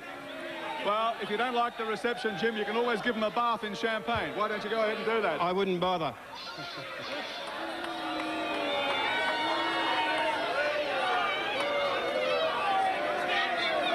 The 1992 Toohey's 1000 will certainly go down in the history books as one to remember. Jim Richards, Mark Skaife, you've certainly won a great race. Bit of controversy, but you put in a great effort, and considering that only a few months ago we weren't sure you were here, I'm sure that a lot of people are pleased to see you up here today. To Dick Johnson, the runner-up, congratulations also. A very hard race, and I'm sure that the results will be discussed for a long time to come. But in the event, the Nissans have won. Just like the Nissans, Toohey's 1000 lives to be a great race. It goes down as one of the great races in the world, and to stand up here and to take the laurels is to be a great winner. Toohey's Draft is also a great winner, and we're very proud to be associated with this great event. To all the organisers, congratulations and well done, especially to Channel 7, to the Bathurst Council, to the RDC, and more particularly to everyone here today who makes this event so memorable, so exciting. Congratulations Mark, congratulations. Jim, well done and all the best. Mr. Michael Westlink, Managing Director of Tooheys. It's been a controversial finish to a very controversial race. Mike Raymond. Thank you, Gary Wilkinson. Yes, one can only feel distress, actually, for Jimmy Richards and for Mark Skaife. They have driven the Nissan GTR all day long in very adverse conditions. Looks like Jimmy's settling down a bit. Yeah, I think he is now, but that is not what you really expect. Certainly, I'm a bit disappointed between the crowd and Jim Richards. They're stealing my act. Okay, let's have a look now at the Caltex race score. These are the placings as of the Australian Racing Drivers Club. Jim Richards and Mark Skaife, the winners in the Winfield Nissan GTR. On the same lap, Dick Johnson and John Bowe placed second in the Shell Sierra. On the same lap in third place, Neil Crompton and Anders Olofsson. Down one lap in fourth place, 25, Tony Longhurst, Johnny Cicotto in the Benson and Hedges BMW. On the same lap in fifth, 16, Win Percy, Alan Grice, the Holden Racing Team Commodore. In sixth place, car number 4, Mark Gibbs and Rowan Onslow in the GIO Nissan GTR. Ahead of seventh placed 55, Andrew Medecky and Troy Dunstan in the Mobil 1 Commodore. Eighth place, 35, Wayne Park and David Parsons in the Peter Jackson Sierra. Ninth place, car number 11, Larry Perkins and Steve Harrington in the Bob Jane T-Mart's Commodore. And rounding out the top 10, car number 41, the Andrew Harris, Gary Cook, Daily Planet Commodore. Stick with us. We'll be back in a moment as the aquaplane's down through here on the way to Forest Elbow. Not realising, of course, that the red flag had been displayed earlier and that his first position was assured. Now he comes out of the corner. As I pointed out earlier, there's a kink to the left here, so Jim probably just goes to guide the car just a little to the left. There. The back of the car now breaks away. And Jim is chasing it. There's not a thing he can do. He's full on the brakes, tail into the wall, brings the front around, and he's on his way into the back of Andrew Harris's car. So exit Jimmy Richards. Now the class leader. The Toyota Corolla goes in there and the rest of the field able to get by there on the inside. Here's another angle of the Toyota. Look at the marshals jumping back over the fence here. And he joins the party down there as well. Fortunately, one of those drivers injured, but a pretty tough old call and a sad way to finish a 1,000k race, particularly when you've hung in there all day long, Mark Osler. Absolutely, but I can't help being embarrassed. Certainly being an Australian, it may sound a bit emotional, but I think what Jimmy Richards said there was absolutely true. Yes, well, that's the scene at Bathurst. We're going to bring you some of the highlights of the race. In the meantime, we'll take a break and then return to Mount Panorama Bathurst. Bruce McAvaney will update us with everything that's happened throughout the day.